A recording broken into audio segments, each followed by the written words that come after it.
The campaign season is definitely here, and as is our custom on 207, we are inviting all of the major candidates, or all of the candidates in major races in Maine who are on the ballot, to come in and talk to us about where they stand and why they're running. With us today here on 207 is the Republican candidate in the 2nd Congressional District of Maine, Austin Theriault. Thanks for coming in. It's nice to have you here. I appreciate you having us.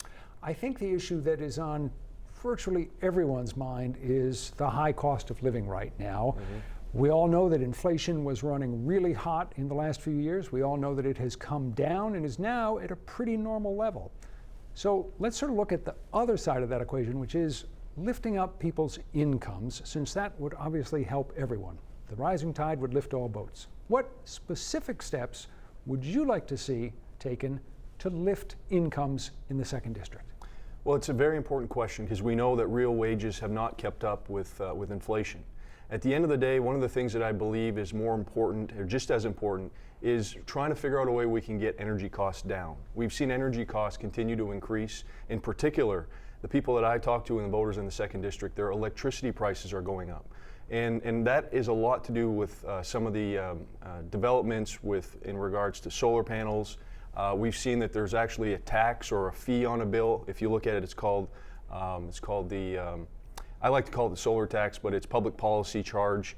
Essentially, in a lot of cases for businesses, they're not able to increase the wages, in particular small businesses aren't able to increase the wages for their workers because they're having to pay, in some cases, $10,000 or $20,000 extra a month. One of the things that I disagree with my opponent on is the fact that he likes to do incentives and subsidies for renewable energy. I'm all for clean energy. There's other technologies out there that will be cheaper. Right, we have to focus on reducing the cost of energy, which is going to keep more money in people's pocketbooks. Agreed. But in terms of lifting incomes, in raising incomes, and not putting more money in people's pockets through other ways, but in making people earn more, what specific recommendations do you have? Well, I think we need to make sure that the tax cuts that were implemented during the Trump administration are renewed. I know that's come up in a lot of my conversations. People want to have more money at the end of the day when they get their paycheck. And also in terms of small businesses really rely on some of the deductions and some of the policies that were passed during the Trump administration to make sure that they can pay their employees more. Now, at the end of the day, for some people, $100 a week is a big deal. For others, it's not so much, but we live in an area where there's a lot of poverty. Manufacturing's moved away. The other thing that I want to look at is understanding what do we have to do to attract more manufacturing jobs into the district. We've seen paper mills move away and whatnot. It may not ever get back to where it was before, but we need to look at incentives so that people can come here and invest in our local economy. Let me get back to the tax cuts. Right now, as you know, the federal government is running a deficit that for this fiscal year is going to be close to $2 trillion. The government, for every roughly 75 cents it takes in, it spends $1. Would tax cuts pay for themselves, or would tax cuts aggravate the deficit and make what is a monumental problem even worse? Well, I happen to believe that we have a spending problem, not necessarily an income problem. We've seen record amounts of taxes come in. I mean, if you look at what the government's spending, we're spending money on things that I don't necessarily agree with. We've got an open border. We're spending money on welfare for illegals, free housing, and benefits like that. Now, I know that doesn't fix the whole problem. This has been going on for decades. We've had politicians that said they were going to cut the national debt, and yet we went off and spent money in wars that we never paid for.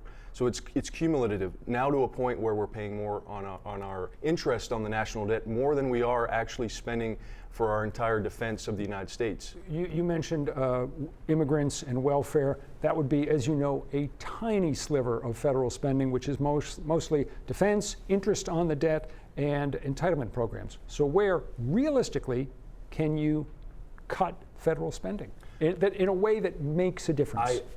I do believe that there's a lot of waste and abuse. These federal agencies, and I think we talked about this last time I was here, the federal agencies, if you did an audit and you looked at every single federal agency, I believe that you could get the same amount of work that's being done, you could have the same amount of services to the American people if you cut some of the waste and fraud. Every single year in every single budget cycle, they're adding new employees, they're adding much more money into the budget, but we're not necessarily getting any more out of it.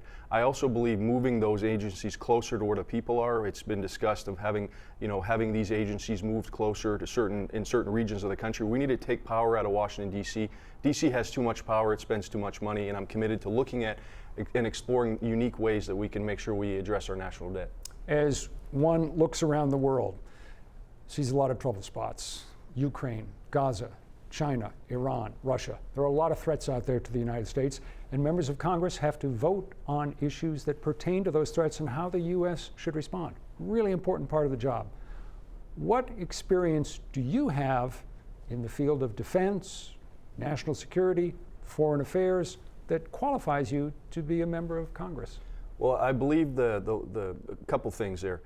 China is obviously our number one foe from my perspective, not only militarily but for economically as well.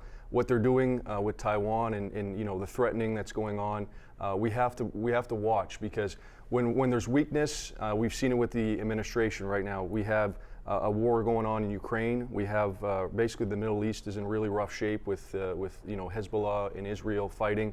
The third thing, and the third sort of access that I see occurring is if China makes a move into Taiwan, that's going to put the United States in a very difficult situation. Okay, people are aware of those problems, but in terms of experience, what do you bring?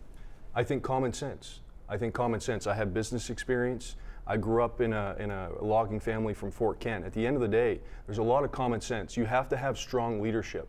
I think the administration and the next administration has to get very tough when it comes to dealing with our adversaries.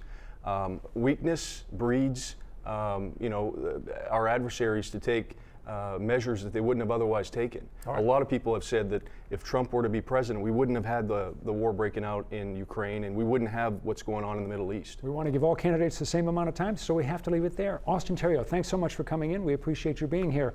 Again, Austin Theriault, the Republican candidate for the U.S. House of Representatives in Maine's 2nd District. If you'd like more information on him, just check out the 207 section of our News Center Maine app or website, and stay with us. 207 will return in a moment.